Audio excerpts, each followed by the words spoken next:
Si je devais moi-même conseiller à n'importe qui, je lui recommanderais de choisir une profession qui précisément ne soit pas scalable. Une profession scalable n'est satisfaisante que si l'on réussit.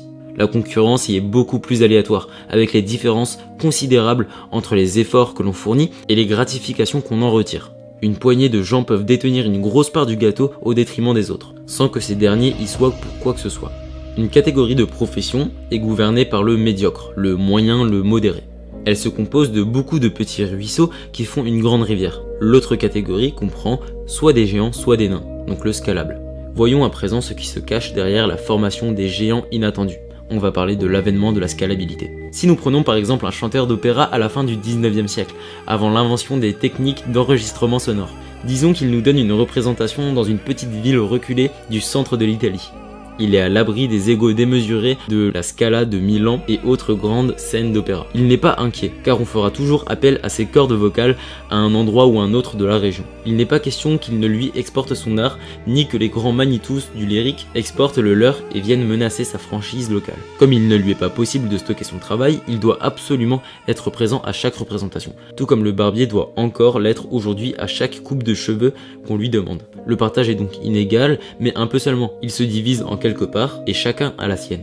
Les grands Manitus remplissent davantage les salles et sont plus souvent invités à chanter que le petit. Mais il n'y a pas de quoi s'inquiéter outre mesure. Les inégalités existent, mais nous les qualifierons de légères. Il n'y a pas encore de scalabilité, de moyen de doubler l'assistance la plus nombreuse sans être obligé de chanter deux fois. Songez maintenant aux conséquences du premier enregistrement musical. Cette invention fut la source d'une grande injustice. Nos capacités à reproduire et à répéter les représentations me permet d'écouter pendant des heures des musiques sur mon ordinateur. Ils sont interprétés par des stars de la musique et non par le musicien ou chanteur du coin. Je préfère écouter l'album du dernier rappeur à la mode qu'écouter le nouveau rappeur du quartier. Grini la grand borne, une bite sur l'épaule, 3 cadavres sol.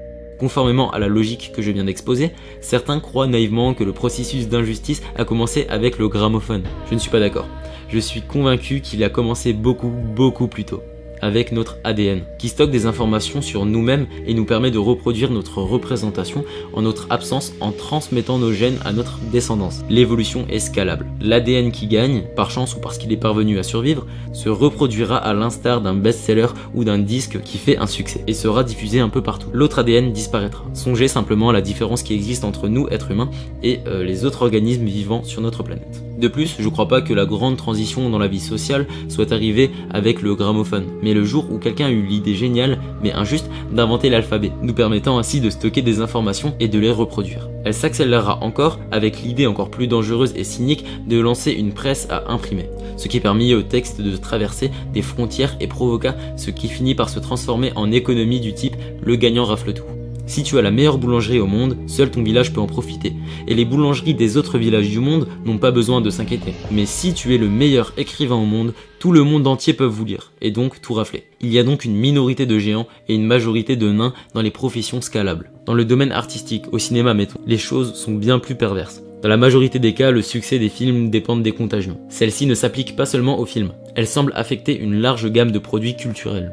Nous avons du mal à accepter que les gens tombent pas amoureux des œuvres d'art pour elles-mêmes, mais surtout pour avoir le sentiment d'appartenir à une communauté. Imiter nous permet de nous rapprocher des autres, c'est-à-dire d'autres imitateurs. C'est un moyen de combattre la solitude. Cette distinction montre la difficulté de prédire les résultats des choses dans un environnement où il y a une forte concentration de réussite. Pour l'instant, contentons-nous de noter que la distinction entre les types de professions peut permettre de comprendre celle qui existe entre les différents types de variables aléatoires. Dans notre environnement, nous vivons dans une société hasardeuse et opportuniste et qui le sera de plus en plus. Je vais parler de la scalabilité et mondialisation, le rapport entre le développement technologique et de la scalabilité de l'environnement, et la place du hasard sauvage dans une société avec une évolution technologique exponentielle. C'est parti. La mondialisation a permis aux États-Unis de se spécialiser dans l'aspect créatif des choses, la production de concepts et d'idées, c'est-à-dire dans la partie scalable des produits, et en exportant les emplois de séparer de plus en plus les composants moins scalables et de les assigner aux personnes qui s'accommodent de paiements horaires. Concevoir une chaussure rapporte en effet plus que de la fabriquer. Nike ou Adidas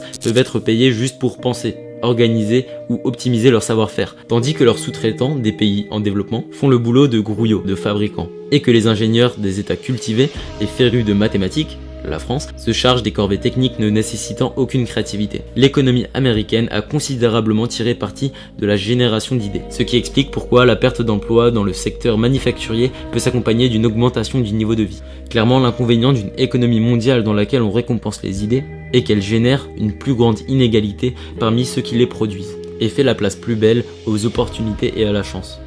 Donc à l'avantage du créatif et au désavantage des exécutants, au niveau de la répartition du capital. La différence entre l'intelligent et le persévérant. Comment être intelligent? Je m'adapte à cette société, donc que je viens de décrire, aléatoire et opportuniste. Je m'adapte à cette société, de par mon exposition à l'incertitude et donc au scalable. Ayant conscience des résultats imprévisibles qui peuvent arriver, j'utilise des stratégies qui minimisent les pertes, je me retire de cette exposition au signe noir négatif, et maximise les gains, en profitant le plus longtemps possible du signe noir positif. Je diversifie mes positions et cherche toujours à optimiser mes probabilités de réussite. Pour allier diversification et taux de réussite élevé, je dois être le plus optimal possible dans chaque domaine. Je suis donc en perpétuel changement pour toujours être adapté à cet environnement opportuniste et hasardeux qui évolue. Comment être persévérant? Je désire être le plus impliqué possible dans la boîte, dans l'entreprise dans laquelle je travaille. Et ça tombe bien car je suis payé au nombre d'heures et non en fonction de mes performances. Tout va bien, je ne change pas. La notion de changement, d'adaptation, fait toute la différence, selon moi, entre l'intelligent et le persévérant.